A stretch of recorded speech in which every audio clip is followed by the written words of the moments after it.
Otak manusia menurut Profesor Joseph Cohen dari Amerika Serikat pada tahun 2003 di Semarang dibagi menjadi 3 fungsi kerja. Yang pertama adalah 1. Untuk ingatan jangka pendek. Yang kedua, untuk ingatan jangka panjang. Yang ketiga, untuk pengendalian emosi manusia. Contoh dari emosi antara lain marah, senang, sedih, takut, dan was-was.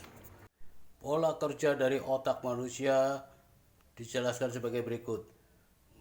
Otak bekerja karena adanya rangsangan atau masukan atau yang berupa input yang akan diterima oleh panca indera manusia yang berupa mata, mulut, hidung, telinga, kulit, dan akan diteruskan ke otak manusia. Apabila seorang anak sekolah belajar pada malam hari dengan membaca buku pelajaran, ini berarti input dari buku pelajaran tersebut akan diterima oleh mata anak itu dan seterusnya akan diteruskan menuju ke otak di bagian ingatan jangka pendek. Dan apabila input dari buku pelajaran tersebut hanya tersimpan di ingatan jangka pendek, maka dalam waktu sebentar saja ingatan yang tersimpan di dalam otak anak tersebut akan hilang, seperti digambarkan burung yang terbang membawa memori tersebut.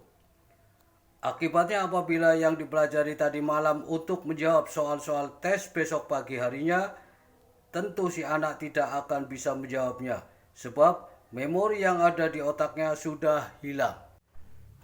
Jika dalam proses belajar mengajar di kelas, anak-anak yang sedang belajar hanya menyimpan apa-apa yang dipelajarinya tersebut di ingatan jangka pendek, maka begitu guru di kelas tersebut keluar kelas, memori yang ada di otak juga akan keluar, sehingga apabila anak-anak tersebut belajar lagi dengan guru itu dan ditanyakan hal-hal yang kemarin dipelajari, tentu anak-anak tersebut tidak dapat menjawabnya.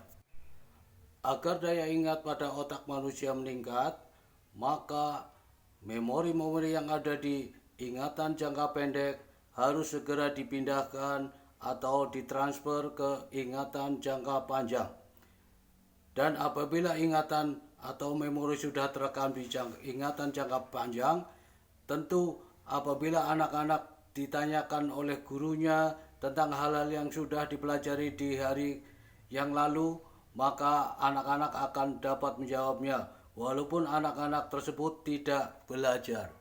Selanjutnya akan saya perlihatkan gambar-gambar kejadian-kejadian atau peristiwa-peristiwa yang menjadikan ingatannya akan terekam ke jangka panjang, yaitu antara lain seorang anak yang dikejar-kejar seekor anjing. Tentu anak tersebut akan mengingat-ingatnya sehingga ingatan tersebut sampailah ke jangka panjang. Contoh lainnya adalah seorang yang dikejar-kejar oleh orang gila. Tentu orang tersebut akan mengingat-ingatnya sehingga ingatan tersebut akan sampailah ke ingatan jangka panjang. Sebagai contoh lainnya adalah seorang anak yang dikejar-kejar oleh angsa, maka anak tersebut akan mengingat-ingat kejadian tersebut sehingga ingatannya akan terekam sampai ke ingatan jangka panjang. Jadi sebenarnya agar memori-memori yang masuk ke otak dapat terekam ke ingatan jangka panjang, maka dapat dilakukan dengan hal-hal berikut. Jika membaca buku dengan diulang-ulang, maka apa yang ada di buku tersebut dapat segera terekam ke ingatan jangka panjang.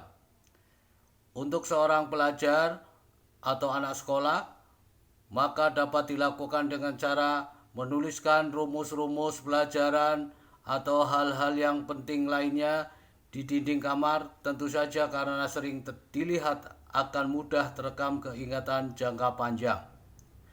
Untuk penjelasan kerja otak bagian emosi akan dijelaskan pada tayangan Guru Seperti Macan. Demikian dan mudah-mudahan bermanfaat.